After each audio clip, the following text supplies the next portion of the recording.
दोस्तों आज की इस वीडियो का हमारा टॉपिक रहेगा एसएससी जीडी कांस्टेबल की आपकी वैकेंसी निकाली गई हैं जिनके फॉर्म भरने अब स्टार्ट हो चुके हैं और अभी आपकी एग्ज़ाम डेट भी एसएससी के द्वारा घोषित कर दी गई है। अभी 70 दिन आपके बचे हुए हैं। तो आज की इस वीडियो में मैं आपको बताऊंगा किस सब्जेक्ट के ऊपर आपको ज़्यादा फोकस करना है, आपको प्रिपरेशन आपकी इस एग्ज़ाम की कैसे करनी है, आपका पहला अटैम्प्ट हो चाहे लास्ट अटैम्प्ट हो, आप कैसे इस बार अपना सिलेक्शन ले सकते हैं। तो वीडियो को लास्ट तक जरूर देखिएगा।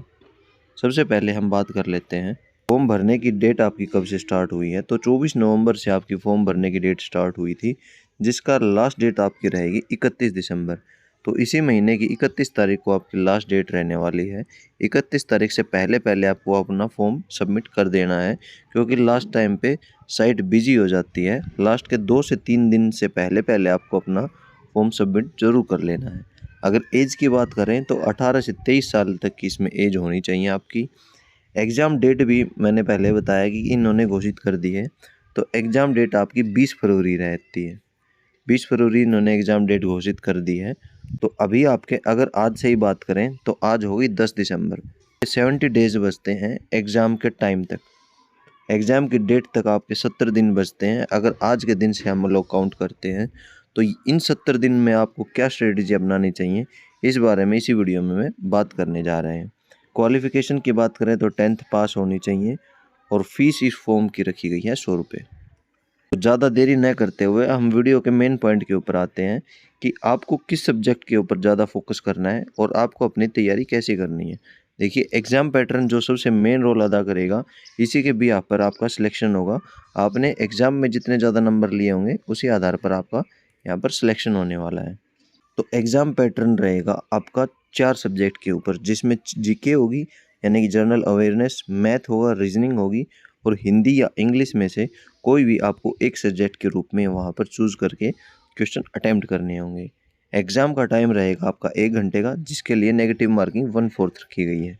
यानी कि कोई भी आपके 4 क्वेश्चन गलत होने पर आपका जो एक सही क्वेश्चन है, एक सही क्वेश्चन होगा, वह आपसे काट लिया जाएगा। सब्जेक्ट की बात करें दोस्तों, इस एग्ज़ाम में अगर हम जीके को छोड़ दें तो ये जो 3 सब्जेक्ट हैं, इन्हीं के भी यहाँ पर बच्चे सिलेक्शन लेते हैं। और जिन भी कैंडिडेट का सिलेक्शन हुआ होगा उनसे आप जाकर पूछ लीजिएगा, तभी सिलेक्शन हुआ है। जो अब तक सिलेक्टेड हुए हैं कैंडिडेट, वो इन 3 सब्जेक्ट के भी यहाँ पर सिलेक्ट हुए हैं। मैथ, रीजनिंग, किसी ने इंग्लिश सेलेक्ट की होगी तो किसी ने हिंदी सेलेक्ट की होगी। ये जो 60 क्वेश्चन का आपका पैटर्न है, इसी ने बच्चों को सिलेक्शन दिलाया है। तो आपको क्या करना है, कोई सब्जेक्ट हल्के में नहीं लेना है। बहुत सारे साथी, बहुत सारे टीचर ऐसे बोलते हुए मिलेंगे आपको कि आपको रीजनिंग पे फोकस नहीं करना है, रीजनिंग में तो आप कम टाइम दीजिए। मेरी जो स्ट्रेटजी रहेगी, मेरी स्ट्रेटजी ये रहेगी कि आपको जो सब्जेक्ट आते हैं, जो एक्सरसाइज आपको आती है, आपके उसमें से नंबर नहीं कटने चाहिए। ऐसे क्वेश्चन जो कॉमन स्टूडेंट इस क्वेश्चन को आराम से 10 सेकंड में कर देगा, वो क्वेश्चन आपको गलत नहीं होने चाहिए। आप सिलेक्शन के बहुत नज़दीक पहुंच जाएंगे। जैसे रीजनिंग में मान लीजिए 20 क्वेश्चन आते हैं, तो आपको सिलेबस का पता है। आपने ये जो 20 क्वेश्चन है, इन 20 क्वेश्चन में कोशिश करनी है कि 18 से 19 आपके यहाँ पर क्वेश्चन ठीक हो। 20 क्वेश्चन ठीक हो जाए तो उससे अच्छी बात और क्या हो सकती है, अगर आपके 20 क्वेश्चन सही हो जाते हैं। पर आपने जो क्या करना है, वीक सब्जेक्ट है जो नॉर्मल स्टूडेंट के लिए अच्छा स्कोरिंग सब्जेक्ट होगा, उसमें आपको अपने क्वेश्चन एक भी गलत नहीं होने देना है। तो रीजनिंग के जितने भी टॉपिक हैं, अगर मान लीजिए कोई भी, अगर आपका एक टॉपिक भी आपको नहीं आता और आप ये सोच के चल रहे हैं कि एग्ज़ाम टाइम में कर लूँगा, तो नहीं, आपने ऐसा नहीं करना है। जो ईजी सब्जेक्ट के जो जितने भी टॉपिक हैं रीजनिंग के, सबसे पहले आपको वो क्लियर करने हैं। रीजनिंग की डेली आपको 1 घंटा प्रैक्टिस करनी है। रीजनिंग की प्रैक्टिस आपको कैसे करनी है, एसएससी जीडी के प्रीवियस ईयर के जितने भी पेपर होंगे, उनकी जो रीजनिंग पूछी गई है, वो रीजनिंग आपको लगानी है डेली 1 घंटा। उसमें आपको ये पता चल जाएगा कि किस किस एक्सरसाइज से कितने क्वेश्चन ही आपसे यहाँ पर पूछे गए हैं। अगर आपको उस टाइम पे आपको ये भी पता चल जाएगा कि ये टॉपिक आपको आता नहीं है या ये टॉपिक आपका अच्छे से तैयार है। रीजनिंग की हो गई बात, तो रीजनिंग को आपको हल्के में नहीं लेना है। नेक्स्ट अगर हम बात करें हिंदी या इंग्लिश, तो हिंदी या इंग्लिश में से आपको एक सब्जेक्ट को चूज़ करना है। दोनों सब्जेक्ट को साथ लेके मत चलिएगा, एक ही सब्जेक्ट के ऊपर प्रिपरेशन कीजिए। या तो हिंदी हो या आपकी इंग्लिश हो। 20 क्वेश्चन आएंगे, ज़्यादा क्वेश्चन नहीं आने वाले हैं। अगर आपको हिंदी लगता है कि मैं हिंदी में सही रहूँगा या हिंदी में 20 क्वेश्चन आराम से अटैम्प्ट कर सकता हूँ, तो आपने हिंदी की तैयारी करनी है। या तो आप कोई भी बैच परचेज कीजिए या कुछ भी कीजिए या बुक लेके आइए, आपने हिंदी के सभी सब्जेक्ट क्लियर करने हैं। ये जो 40 क्वेश्चन के हैं रीजनिंग और हिंदी या इंग्लिश में से कम आपके 37 प्लस क्वेश्चन यहाँ पर ठीक होने चाहिए, अगर आप सिलेक्शन के नज़दीक जाना चाहते हैं या आप सिलेक्टेड होना चाहते हैं। तीसरी बात हम करते हैं मैथ की। तो मैथ आपका बेसिक पूछा जाएगा, 10th लेवल तक का आपका मैथ होगा। एडवांस के बहुत कम क्वेश्चन आपको वहाँ पर देखने को मिलेंगे। 20 क्वेश्चन में से 20 के 20 अटैम्प्ट करने हैं दोस्तों। मैथ एक ऐसा स्कोरिंग सब्जेक्ट है, अगर आपने इसको लगा डाला तो वो बोलते हैं ना कि लाइफ झिंगा लाला। तो 20 के 20 क्वेश्चन आप आराम से अटैम्प्ट कर सकते हैं मैथ, क्योंकि मैथ का क्वेश्चन ऐसा होता है या तो आपको आता है या आप स्किप करके आगे बढ़ जाते हैं, वो नहीं आता है, और आता है तो उसके नंबर नहीं कटेंगे। रीजनिंग और बाकी जो सब्जेक्ट हैं उसमें कई बार 50-50 खेल भी लेता है बंदा, बट मैथ में 50-50 भी नहीं खेल सकता, क्योंकि 4 ऑप्शन में तुक्का नहीं मार सकते मैथ में। तो मैथ तो आपको ज़रूर तैयार करना है। मैथ में क्या करना है, SI simple interest, CI compound interest, profit loss का आपका जरूर क्वेश्चन वहाँ पर देखने को मिलेगा, time distance, time and work, ये जो बेसिक आपके एक्सरसाइज हैं इन सभी में आपका कोई भी क्वेश्चन वहाँ पर गलत नहीं होना चाहिए, और इतना हार्ड लेवल का मैथ नहीं पूछा जाएगा। 10 तक जो आता है वही आपसे पूछा जाएगा। आपको सबसे पहले क्या करना है, जैसे कंपाउंड इंटरेस्ट हो गया, सिंपल इंटरेस्ट हो गया, प्रॉफिट लॉस हो गया, ठीक है, पार्टनरशिप हो गया, टाइम एंड वर्क हो गया, डिस्टेंस एंड स्पीड, ये जो चैप्टर हैं इनके पहले आपको, कोई भी आपके पास में मैथ हो, RS अग्रवाल का हो, राकेश यादव का हो, किसी भी टीचर का आपके पास में हो, सबसे पहले आपको एक्सरसाइज लगानी है। उसके बाद में मैथ की प्रैक्टिस कैसे करनी है, अगर आपने कोई ऑनलाइन अगर टेस्ट सीरीज परचेज कर रखी है तो उससे बेटर कोई चीज़ नहीं है। आप डेली एक मॉक लगाइए, और मॉक लगाने का जब फ़ायदा है जब आपका सिलेबस कवर हो जाए।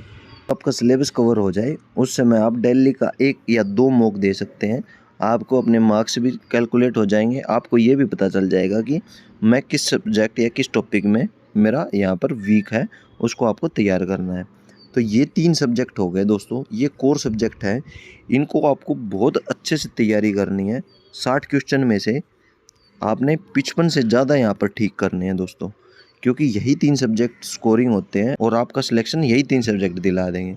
जहाँ तक बात करें जीके की, तो 4 से 5 क्वेश्चन आपको जीके के करंट अफेयर के देखने को मिलेंगे। बाकी जो 15 क्वेश्चन हो जाएंगे वो आपके हिस्ट्री, पॉलिटी, साइंस, बायो, इन सभी से संबंधित होंगे।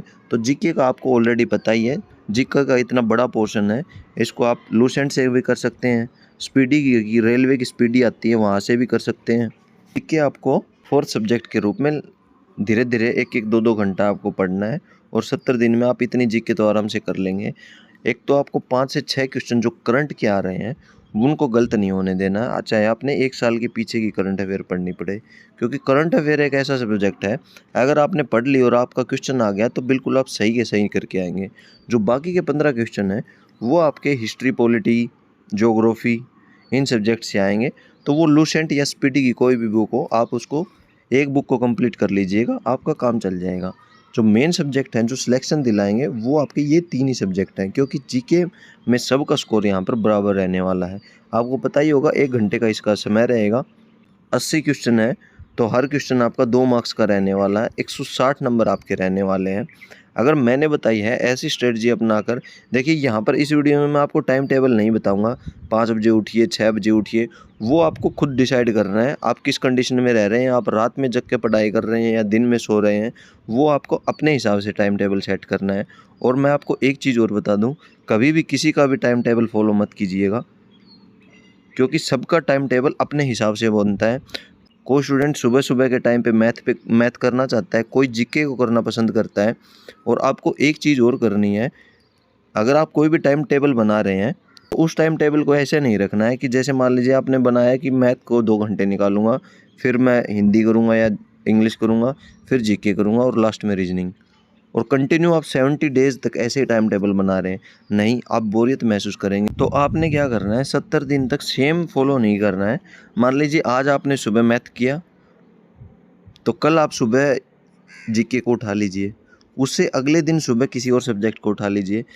पर आपने ये रखना है कि भाई मैंने 70 दिन में अपना सिलेबस भी कंप्लीट कर लेना है और मैंने एक्सरसाइज भी लगा लेनी है। तो इस तरीके से आप अपना शेड्यूल बना सकते हैं और टाइम टेबल को आप अपने हिसाब से सेट कीजिए। आप कब उठते हैं, कब आपके सोने का टाइम होता है, और हो सके तो थोड़ा फिजिकल वर्कआउट भी कर सकते हैं। फिजिकल वर्कआउट करने से ये थोड़ा रहता है, स्ट्रेस फील करेंगे और थोड़ा बॉडी भी आपकी एक्सरसाइज करेगी, तो उससे माइंड पे बहुत अच्छा इफेक्ट पड़ता है। तो जैसे कि मैंने बताया था कि ये 3 सब्जेक्ट कोर सब्जेक्ट हैं। ये 60 जो क्वेश्चन हैं, ये 60 क्वेश्चन ही आपको सिलेक्शन दिलाएंगे। अगर इन 60 में से अगर 55 आप सही कर लेते हैं और 20 में से अगर आप 10 क्वेश्चन भी सही कर लेते हैं, तो यहाँ पर 65 क्वेश्चन आपके अटैम्प्ट सही हो जाते हैं। क्वेश्चन आपका 2 मार्क्स का है, तो 65 अगर आपके सही हो जाते हैं, तो यहाँ पर आपका स्कोर 130 से ज़्यादा का बन रहा है। तो आप सिलेक्शन ले जाएंगे, अगर मैंने बताया है, अगर ये स्ट्रेटजी आप फॉलो करते हैं तो। नेक्स्ट हम अगर बात करें तो फिजिकल टेस्ट में आपका क्या रहेगा। मेल कैंडिडेट के लिए 5 किलोमीटर की दौड़ रहेगी, जो कि 24 मिनट में आपको करनी है। हाइट 170 सेंटीमीटर होनी चाहिए और चेस्ट का आपका 80 सेंटीमीटर बिना फुलाए आपकी चेस्ट होनी चाहिए और 5 सेंटीमीटर का आपका 85 सेंटीमीटर आपकी चेस्ट फुलाने के बाद में होनी चाहिए। फीमेल की अगर बात करें तो रेस होनी चाहिए 1600 मीटर, जो कि आपको 8.5 मिनट यानी कि 8.5 मिनट में आपको रेस कंप्लीट करनी है। और फीमेल कैंडिडेट के लिए आपकी हाइट होनी चाहिए 157 सेंटीमीटर। सो दोस्तों, यह आपकी डिटेल थी। स्टाफ सिलेक्शन कमीशन में अभी जीडी की वैकेंसी निकाली है, जीडी कांस्टेबल की वैकेंसी निकाली गई है, उसके रिगार्डिंग आई होप कि मैंने आपके सभी पॉइंट्स को क्लियर करने की कोशिश की होगी।